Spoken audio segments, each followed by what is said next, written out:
And of course, there's low budgetary allocation. So there's a lot of gap in there that needs to be done, and this can only be done if we are advocating and we are championing for those allocations. Another finding was there was heavy reliance on donors, with over 70% of funding of nutrition projects and programs in Kenya being from international donors, private organizations, and CBOs. And there was definitely poor integration of nutrition into sectoral policies. Dr. Okeo said that he's going to have a strategic leadership training for leaders in nutrition so that we can understand how to bargain, what to use for negotiations, what to say, when to say yes and when to say no, and when you want to insist on what must be actualized. So from conclusion, this is what, these are basically gaps where we have our red flags.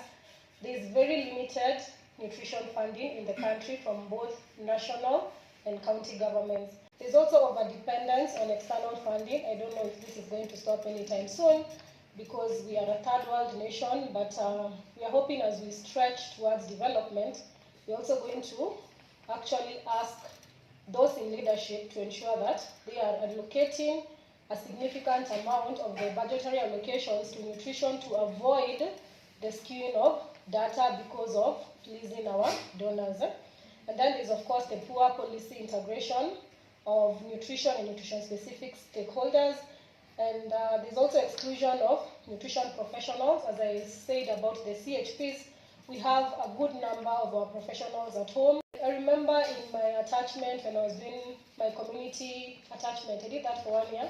And what we used to do was go to the households at the slums and would actually be identifying, assessing, diagnosing, and referring these cases. So I don't know what begets the need of having the CHVs there and we have nutritionists at home. So there's also limited public and legislative awareness. You know, our MPs, they make the laws. They also force the implementation of the policies, and they also oversee the review of the existing policies. So if they don't have the relevant knowledge and information on nutrition, you're not going to see any changes anytime soon.